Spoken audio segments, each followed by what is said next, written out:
This storm will test our systems. I want to publicly put on record my thanks to Evan Thompson and to his entire team, leadership all the way through the organization, as they've been working 24 hours a day, not on shift or I think in teams. I think every team is fully engaged over the last 10 days as we've been tracking this unusual storm. So I want to publicly thank the Met Service on behalf of Jamaica and the government, because they've been doing an awesome job in keeping us up to date and giving us the information that we absolutely need to plan.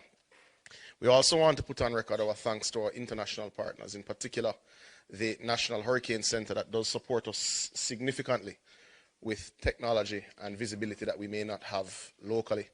We also want to thank the UN country office that has reached out to us and offered their support, and many other partners. We are at a critical juncture, and at our earlier discussion with the utility providers, Minister Vaz made an important point.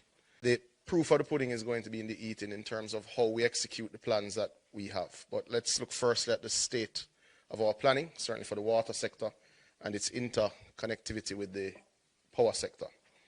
The Water Commission has engaged all of its emergency protocols.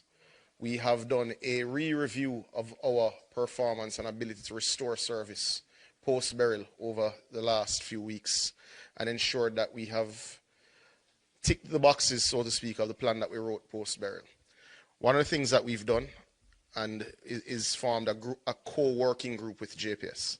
So JPS is very clear on all of the pumps that are critical for supply of hospitals, of infirmaries, of places of safety, of places of detention, so that they can work to restore current to those first. They're also clear on the pumping stations that function to load trucks, so that they know that those are also priority stations that have to be restored, so that we're able to also do emergency water distribution while turbidity settles, while you get your generators dispatched. Now, one of the things that we've not been able to do is to pre-dispatch our generators, and that is for a very real reason. We've seen the issues that Digicel and Flow are having with theft. We've seen the issue of theft of fuel from generators. So we will have to dispatch immediately after the all clear comes from ADPEM so that we reduce that theft.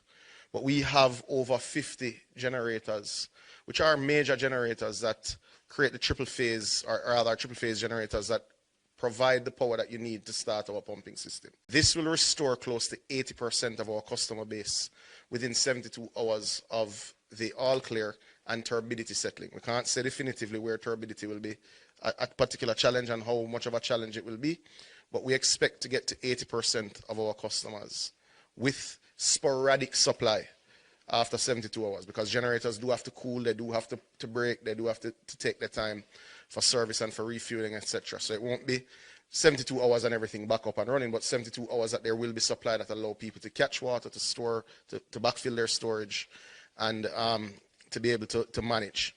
We've also engaged 4 mobile generators that will move to remote areas that we expect that are hardest hit, so at least they're able to get some water and able to backfill their storage as well.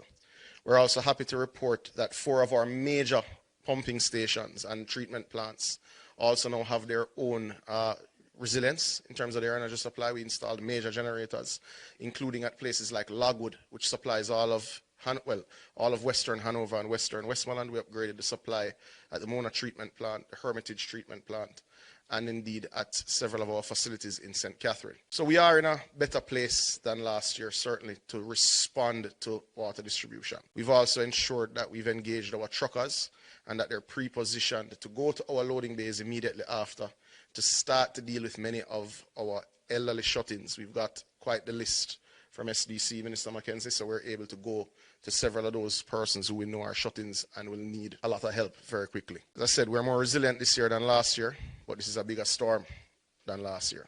And this is a potential direct hit. Beryl was not a direct hit. So we're more resilient. Let's hope that additional resilience is sufficient for what is a worse storm than we would have faced last year with Beryl.